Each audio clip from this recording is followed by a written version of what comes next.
Morning, everybody, and nice to see everybody here. And quite a lot. Some of you have travelled an awfully long way. We've got people from Kent, from Devon, and from Cardiff, which is I'm very impressed by. So thank you all for coming. I'm Adrian Steger, a member of the Royal Society for Asian Affairs. As you will have gathered, we've had to change the venue. We're normally in a slightly bigger, more comfortable lecture theatre, which flooded on Monday night. And Charles, over there, has done a fantastic job in reorganising everything, because the alternative was to cancel, which we don't like doing. Just a few housekeeping notices, I'm afraid, before we start the usual things, I'm afraid. Health and safety, all that stuff. There's a fire exit there, and there's one down there. Okay, where you go after that, I haven't got a clue, but I'm sure you'll get out if needs be. Mobiles off, please. Gets tiresome for the speaker, if nothing else. If you want to take photographs, we don't mind particularly. Most of the talks are being recorded, and through my contacts with your school, they'll let you know what's been recorded. So there is always the option to sort of see these things again. Most of them, not all of them, because occasionally, particularly ones that relate to things like the Middle East, speakers have found that if they go online, they get trolled, and they don't like that awfully. The aim of today's programme, right, let's tell you what it isn't. It's not to pass exams.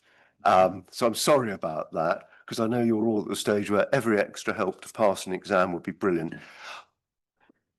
It's to interest you in Asia and encourage you to take an interest in Asia. And, it's the most important part of the world. I'm just biased. There are some members of the RSAA over there who you can talk to later. You can spot them. I should now get in trouble by saying they look slightly older than most of the audience. Sorry. But if you have university interviews and that sort of thing, some of the things that come up today, some of the topics and the points of view and that sort of thing may be of use to you. The Royal Society for Asian Affairs is exactly that. It's an organisation concerned with disseminating education and information about Asia. It runs events like this and talks and online meetings and things, and there's a lot of stuff about us online. SOAS, where you are, well, School of Oriental and African Studies, it's the place to study and learn about Asia in the country. There are one or two other institutions who might object to that statement, but as we're sitting at SOAS and I have a SOAS speaker about 20 feet from me, I have to say that, and it's perfectly true. People who come along to these days before have sometimes said that actually they weren't quite sure what subject they'd study and where, and have found that the days sort of concentrated their mind on studying something in the broadest sense to do with Asia, be it languages, geopolitics, or whatever, and to do that here. You've got a feedback form. Do fill it in at the end. It's really helpful in letting us know whether we're doing the right thing or not. That's quite true. I do read them all and adjust accordingly. Refreshments are just round the corner in a room there. Not quite as much room as usual, simply because of our relocation. And there are a number of breaks. So, just go through, have a drink, come back. We try and keep things moving. After this, after the first talk, there's a break, and then there's the language tutorials, which basically, if you can divide yourselves in half, that's the audience as a whole, not each of you. Otherwise, that'd be very messy. And if half of you stay here for Mandarin and the other half will be taken off for Arabic, which will be on the third floor. The loos are through the turnstiles on the left. The lady on security knows that people from this meeting will be going back and forth. So there shouldn't be a problem if you're not being able to get through. I think that's all that I've got to say by way of introductions. Charles, have I missed anything? No, makes a change. Okay, well, we'll move on to our first talk, which is Birsha Ohdedar, who's a senior lecturer here at SOAS in environmental and climate change law. And he's talking to us about we're opening with really a very important subject. He's talking to us about water conflicts in Asia. Birsha, thank you very much indeed. Thank you, Adrian. Thanks. Yeah, hello everyone. Good morning. Welcome to SOAS. So I'll be, I guess, spending, Adrian, is it about half an hour? Yeah, about half an hour spent talking about water conflicts in Asia, a topic that I imagine most of you haven't maybe come across, but we'll kind of go through why it's an important topic, what kind of debates are happening in it, just to give you a taste of, I guess, things that we talk about in our programs here at SOAS. So just a background, I mostly teach on a master's program, which is around environmental law and sustainable development, but I do teach a little bit on the undergraduate program, which has, students who are not that much older than you in the law degree. So often students can do as part of their second or third year modules in environmental law, where we talk about some of these things that I'm going to be talking about today. So it's I guess a taste of things that we teach in our classes. And if you have questions or comments, while I'm speaking or anything, feel free to come in. Usually when I'm teaching a class, it's built around kind of interactive activities. So I'm not used to kind of talking just myself for the whole period of time. So please feel free to come in. Okay, so what's the context of what we are discussing today around water conflicts, and why is it important? Firstly, what is, I guess the first question we want to ask is, why is water important? And how do we value water?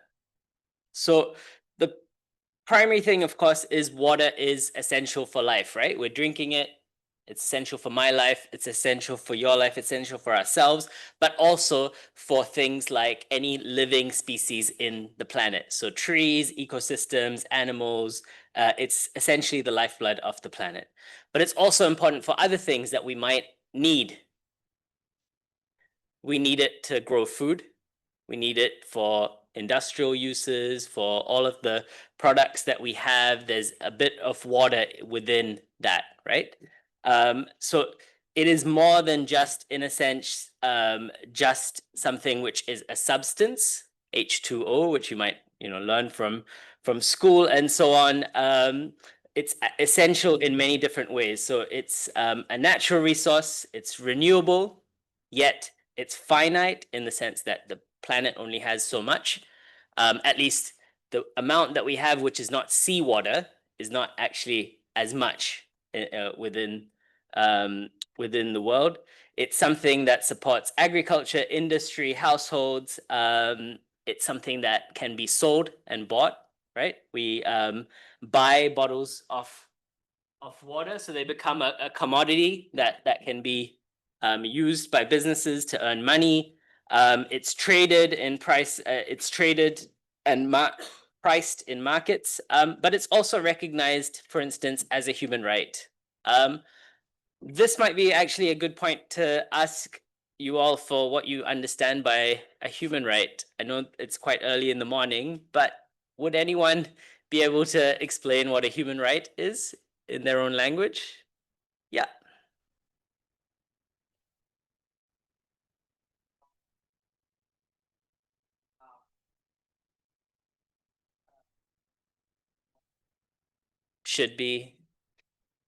Shouldn't be a commodity. Okay, yeah, that's exactly, yeah. So it's something that on the basis of us being human, we have, right? So there are various things which are recognized as rights because they are seen as so important that on the basis of us being human, we all should have.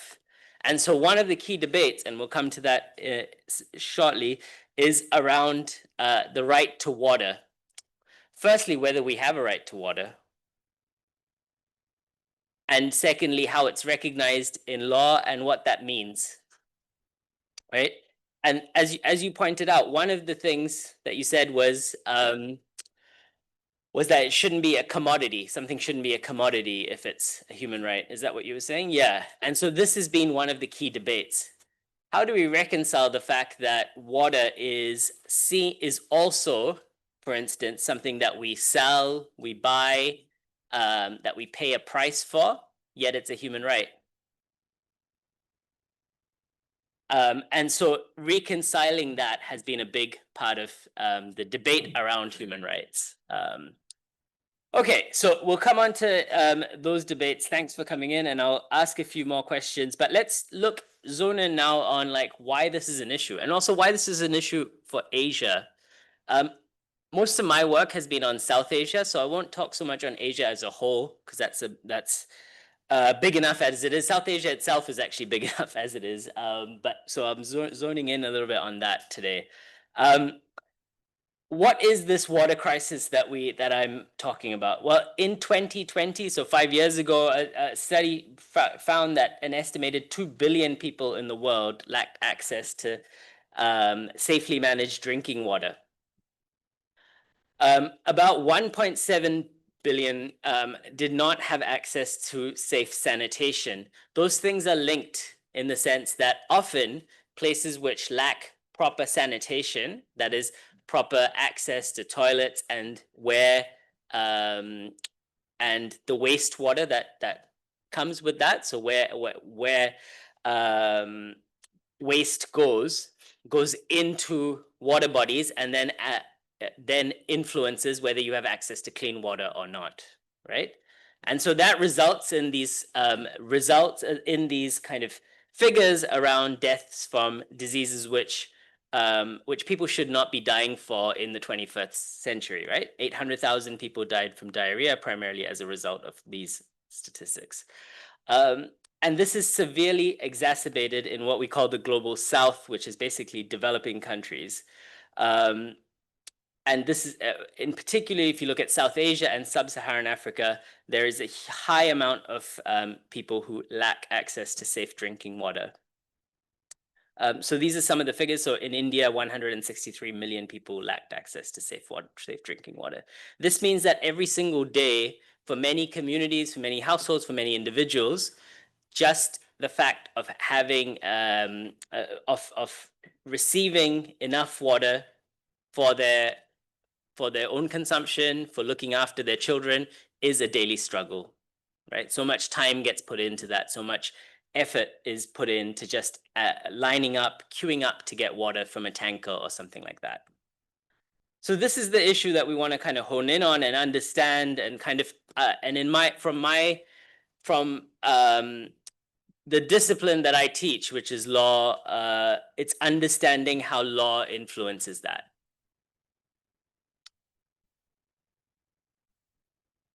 So just to kind of explain the issue a little bit further, I guess when we're thinking about water, we often have to understand the links between how it's both a local and a global phenomenon.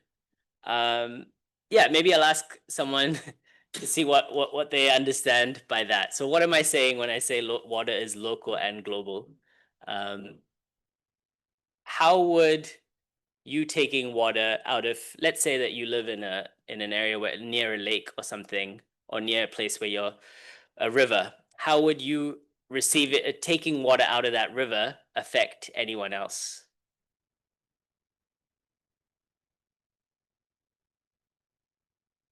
Yeah, thank you.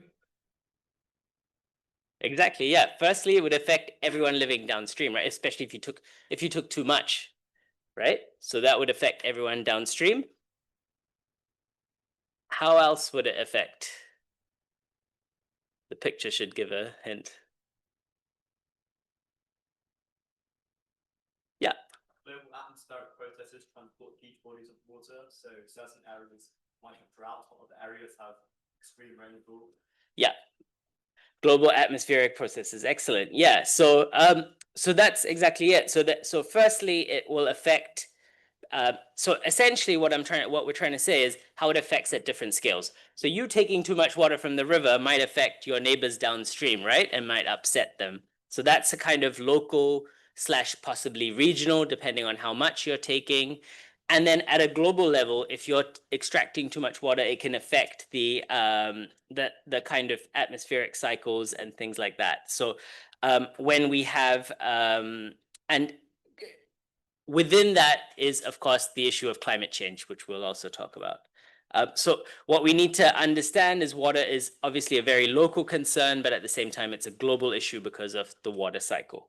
So where water goes and who has it and who doesn't have it is influenced by both things that are happening locally, that is close to you, but also things that are happening globally.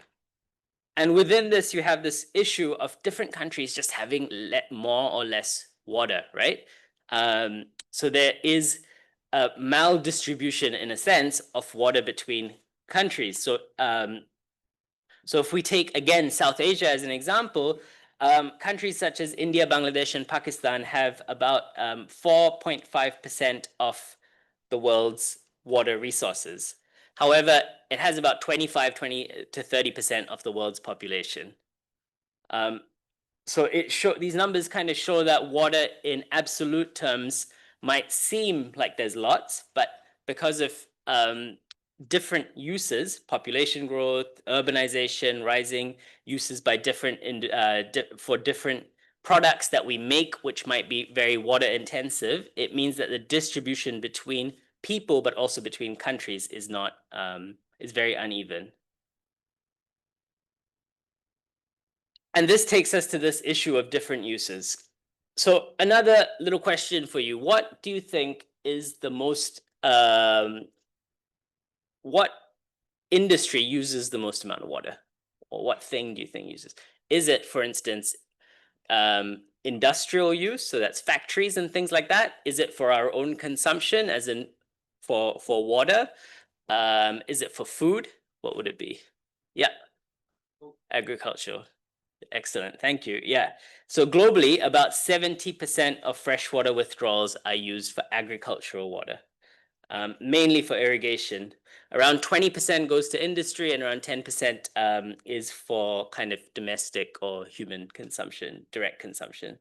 So much of the water is really to fuel, to grow agriculture, right? So what we grow is also important, and where it grows. And in places like South Asia, that figure in some places goes up to about 90% of available fresh water being used for agriculture. And this leaves sort of limited supplies for other uses. So this creates, in a sense, this kind of conflict between different uses. But also within that, we have to think about how different actors have different power to manipulate who's using more, who's using less. How our social and economic structures mean that it might be very profitable to grow certain crops, which might be water intensive, right? And that then leaves less water for other uses, including sort of human uses for basic water use. So that's, and then on top of that, we have this issue of climate change that kind of acts as something that increases all of these threats, right? So you have more floods, more droughts, and when you have a flood or when you have a drought, you have huge issues of water scarcity, and those are most felt by those who are the poorest, who have the least access to water.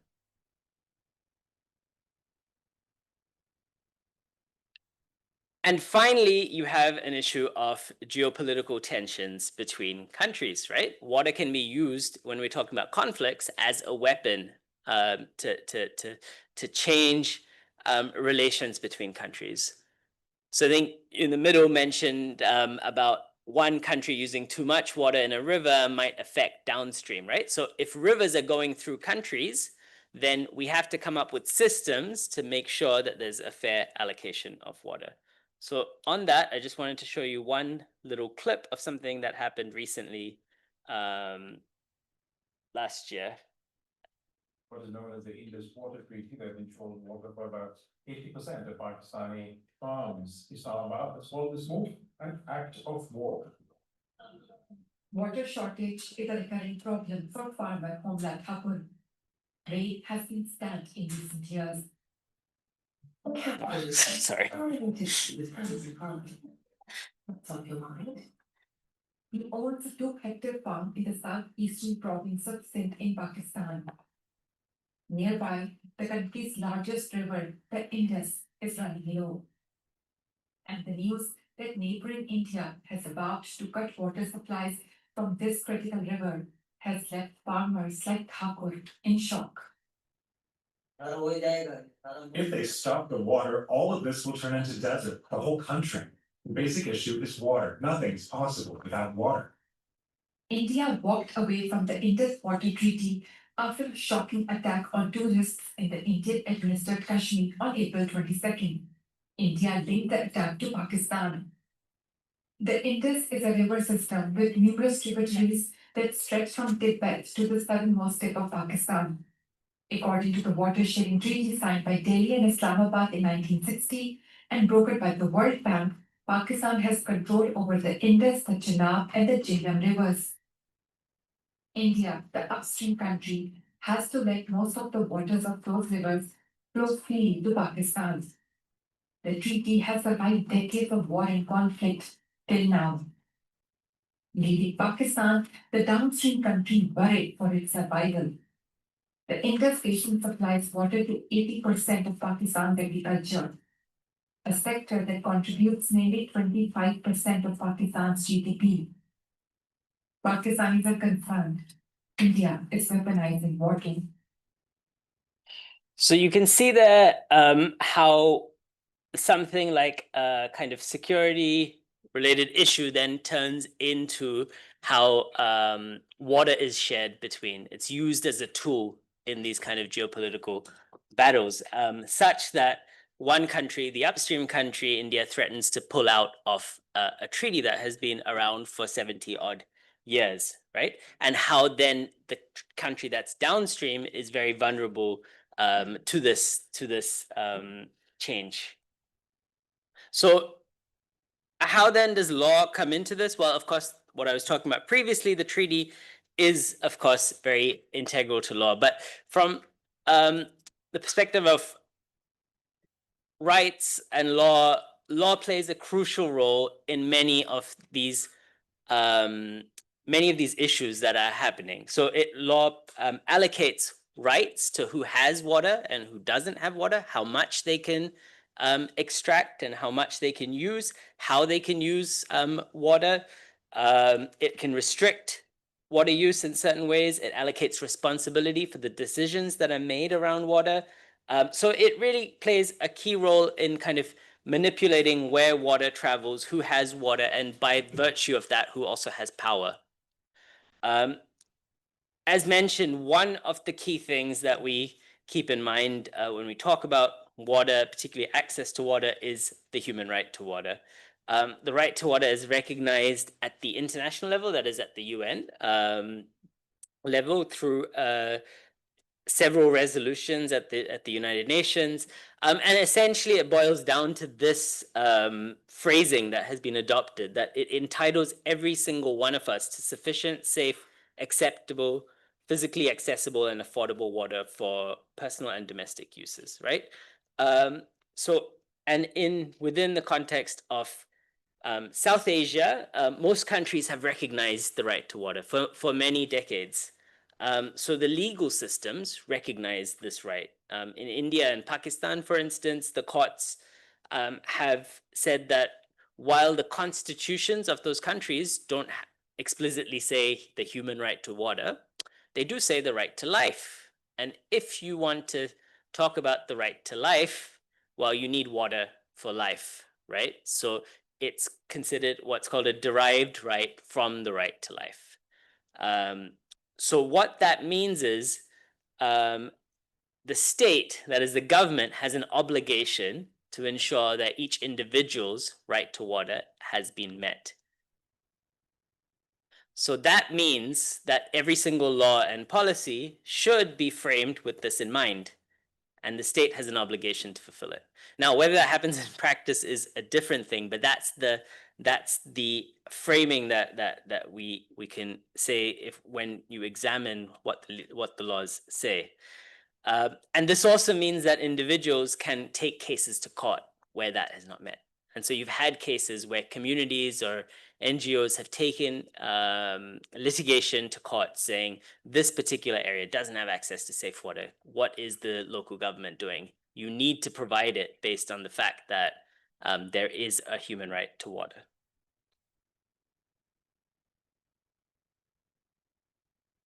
Just examining this a little bit further, one of the key issues in South Asia has been around groundwater. Now, groundwater is exactly what it says. It's water under the ground, right? And it's become a big, a major source of water within South Asia. It's about 85% of water use is from groundwater. However, many of the laws that exist in South Asia have favored those with land being able to exploit what's underneath. The reason for this is because many of those laws were framed before we had the technology to exploit as much water as we do, or before we had even the scientific understanding of how much water is underneath our grounds. Many of those laws actually were transplanted during colonial times, so they're kind of laws from the United Kingdom that have been transplanted into a completely different geography in South Asia. And this continues to be one of the key legacies in environmental law in South Asia, where you have colonial laws which have framed how the environment is regulated. Now, if you have a law which says that if you own a piece of land, you can drill as much as you want from under it, this creates a problem, right? One, I might drill so much that my neighbor won't have as much water, right? Because the water underneath is kind of shared. But two, you have a significant portion of people within South Asia who do not have land, right? Majority of the population don't own land. So this really means that those who are big landowners are essentially in positions of power. They can exploit as much groundwater as they want, sell it as a commodity, and profit from it.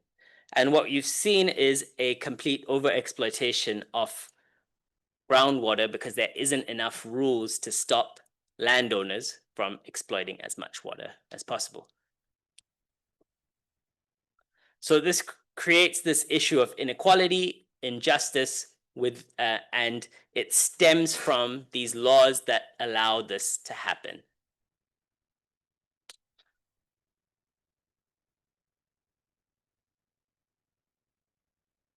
Just wanted to show another little clip. I think I've still got 10 minutes. Oops. Sometimes with kilometers in search of water. Getting down this path has been dangerous, and all they've found at the bottom of this well is a puddle of muddy water. We have no arrangements for water. We keep getting it from whatever source is available. My daughter fell in well when she went to fetch water. A passerby rescued her when he heard her scream. Asha collects 5 parts of water, that's about 100 litres a day for herself and her 4 children. The government sends water tankers, but Asha says they come only every 4 or 5 days. Elsewhere in Bede, farmers have left their land and moved to nearby relief camps, where the government provides fodder and water to keep their cattle alive. There is no water left in the Bede area. It used to rain by the 7th of June, but there are still no signs of rain. Last year we had a drought situation. This year is worse. If it doesn't rain again this year, we have to leave our village. Namnath Karan has already spent 4 months at this camp. This is the worst drought in Maharashtra in 47 years, and this as the country suffers its lowest rainfall before a monsoon season in more than 6 decades. And that lack of rain, along with the rising demand for water, mismanaged resources, and climate change, are being blamed for this drought. Environmentalist Vandana Shiva has been warned. So what we see with those images there is what happens when a drought hits.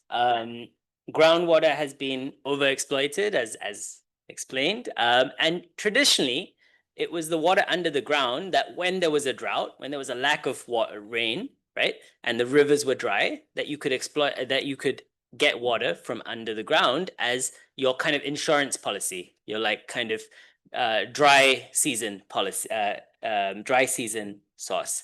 But because of the overexploitation of groundwater, it's meant that there isn't that buffer. And what we saw from the images there, it's those who are the poorest who are the most affected. They're the ones without water. Often what also happens is those who are richer, who are own pieces of land and can exploit as much as they want, then are selling it to those who are poor. And this creates another kind of relationship of domination in a sense. So there's multiple kind of layers that come out of this one issue of a drought and the laws that underpin it. Similarly, what is the role of law in terms of international law? So I showed you before that clip of the treaty in between India and Pakistan. And the fact is, international water law is quite undeveloped. There's been no single global treaty that has been signed by countries to come together and say, this is how we're going to share water. So what happens is you have water treaties between different countries about specific rivers. So in South Asia, you have many rivers, but only a few of them actually have an agreement. So most of them don't have a comprehensive agreement about how countries are going to use rivers. And what you see when it's a bilateral agreement is the countries are flexing their muscles between who's more powerful and who's less powerful, right? In negotiating that. It's influenced by who's upstream and who's downstream. It doesn't necessarily incorporate principles around the environment, around climate change in terms of how you use the water. It's more about who has power and who doesn't. And so this creates a really contentious environment for how water is shared within the region. Similarly, when a flood hits like a drought, you have these issues of water access. What's quite interesting about floods, though, is similar to droughts, it's often an issue of mismanagement and laws playing a role as well in that. So apart from the fact that there's more rain and more extreme weather, often things like laws and policies around where houses are built, how land is used, contribute to exacerbating how that flood is felt. Also things like how rivers are, the rules around how water in rivers are used. If you allow a lot of exploitation of water resources by dams or things like that, it can exacerbate floods when they hit. So again, we examine as kind of in the university, in our programs as well, a lot of these kind of rules and trying to understand how floods happen and how they affect people differently. So this leaves us, I guess, with my last slide, and if you have any questions, feel free to come in now. But what is the future in a sense? I've explained, I guess, quite a grim picture in terms of like how what water issues exist, what water conflicts exists, what rules exist. But there are ways that communities, organizations are working to change the way we think about our water sources, change the way the laws that exist. So one is through what I explained, the human right to water, to have better recognition of each individual's right to water, so that when there is something like a drought, you're framing your policies based upon the fact that every single individual has that right. But also there's movements towards recognizing, for instance, the rights of water bodies themselves. So you can see here from this headline that there are efforts to recognize the rights of the water body to the river itself.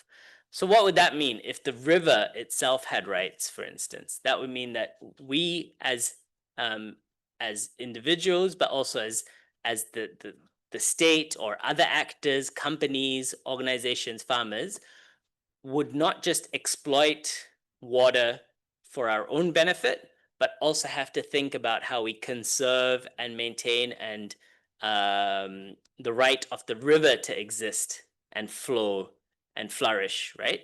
So we would have to rethink about how water is shared in a more kind of equitable or a fair way to ensure that it's not just for human use, but also in terms of environmental uses. This is something that has been happening slowly around the world, but also within South Asia. Countries like Bangladesh and India have gone down, have seen some local movements around this. So I think there's still a couple of minutes if you have any questions or comments. Otherwise, I'll hand back to you. Well, Birsha, thank you very much indeed. That's fascinating. Can I perhaps just sort of, while people are thinking of difficult questions to ask you, just maybe just say, what about China? Because, it's the obvious question. So much of the water for the Indian subcontinent and Southeast Asia comes off the Tibetan plateau and associated mountain ranges.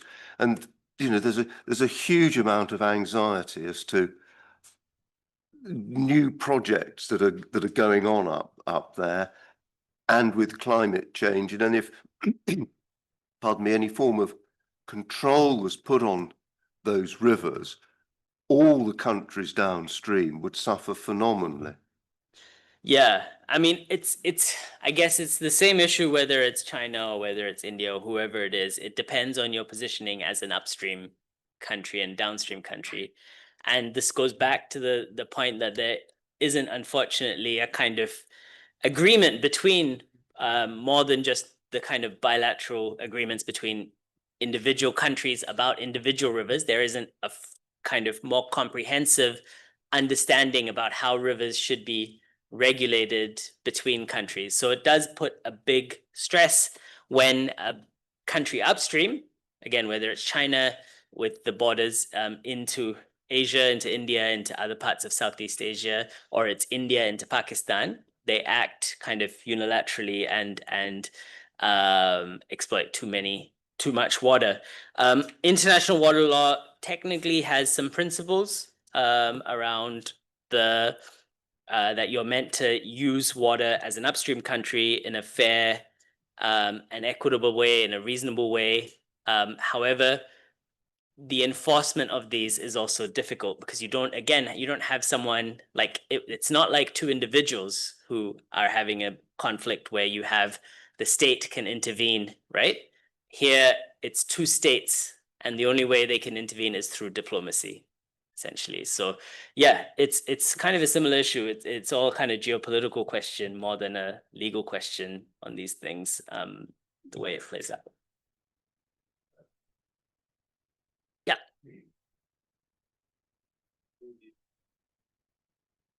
They have to supply water to the people, but is there any laws around like the sanitation? Because like, do we have to provide just water, or does it have to be clean, like potable drinking water source? Yeah, that's an excellent question. So the question, just for everyone, was, do they also have rights around sanitation or obligations around sanitation? Absolutely, yeah. It's not as well documented or recognized often, but there is equally been, especially within India, for instance, a big movement towards the right to sanitation. And that doesn't need to be necessarily an individual toilet in everyone's house or something like that. It can be different forms of how that takes place, right? You could have community-based solutions and so on. But the big thing is there is equally a right to sanitation, a right to environment, and a right to water. And these things are all interact. Dirty water because of the polluted water because of the lack of sanitation means that there's a shortfall on the right to water. It means that the environment is more dirty. So it kind of is equally kind of existing, but often with many of these issues, it's about which one gets priority politically for governments to act often, right? So sanitation maybe gets less press in some ways. But yeah. Yeah. What would it look like? I think, well, ideally, it's not so much restricting, it's about ensuring a system where there's fairness in how it's used, and there's participation of all actors. Doesn't matter about your geographic positioning around the river. There's a kind of approach which ensures that both actors are able to use the water fairly. So I guess a global water treaty, if there ever was one, would come up with principles about how these things are utilized. So there is, for instance, an international water treaty around transboundary rivers. It's not signed up by many countries, but that only is about transboundary rivers, so rivers that are shared. But when I say global water treaty, I also mean how water is used within countries, so that, for instance, this issue of groundwater, which one country exploits too much groundwater, that also is kind of, there are also principles or regulations around that, right? Because that's still going back to the previous slide about local to global. Even when water is within a country and you're just using it within your country, it's affecting it's affecting the globe as a whole. Yeah.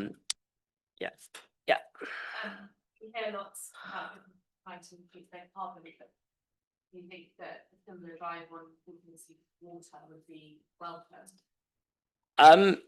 Yes, welcome for sure. But I think often with many of these kind of footprint ideas, it goes back to kind of like individuals doing their part, and then it becomes a kind of, whereas actually what we see is it's also about kind of structural solutions. So businesses often use these things like footprint or any other kind of measures to show that they're doing something when actually it prevents a discussion for how the structure operates. But yeah, there is an idea of water footprint, for instance. And also within that is the idea of virtual water footprint. So what that means is, for instance, if you see a cup of coffee, even though, or a packet of coffee, you might not understand, it might not be immediately obvious how much water has been used to grow coffee or beer or whatever the product is. So you can look up what the virtual footprint of that is. Yeah.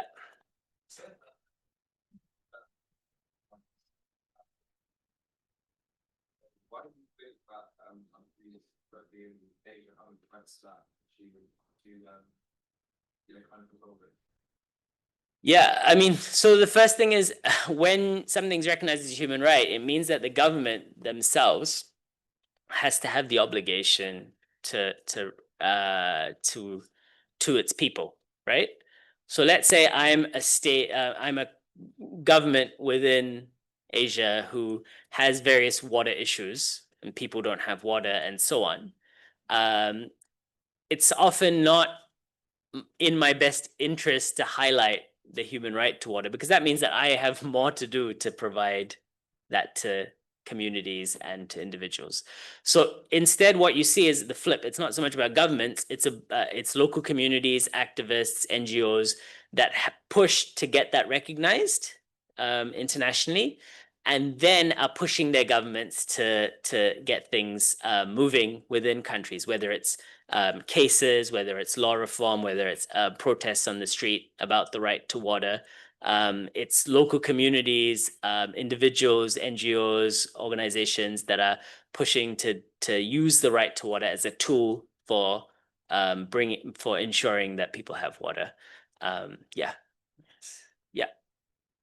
Within the like construct of human rights, do you think that the historical responsibility of water collection falling on women has affected gender inequality or gender rights? So I guess the question is, what is the role of women within this? Yeah. So I mean,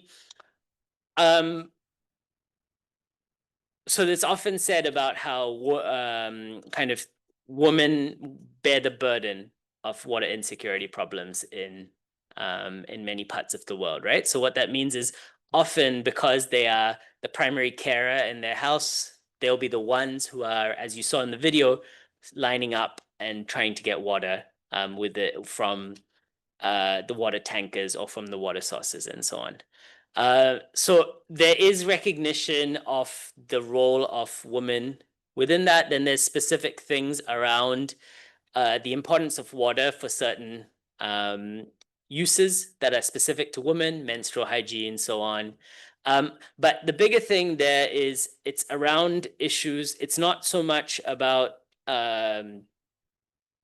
it's about the division of labor within the household or within society that kind of means that women have that role to play. So it's about water, but it's also about trying to challenge the fact that women have that responsibility within the household, that they have to do that. So it's kind of trying to tackle two things at once. It's about equalizing it around water, recognizing the fact that women have this extra burden, but also challenging the system, which means that they have that extra burden. That makes sense. So yeah. Birsha, thank you Yeah. very much. Thanks. I think we're going to have to bring this session to the close of Birsha. Thank you so much for that. Thank you.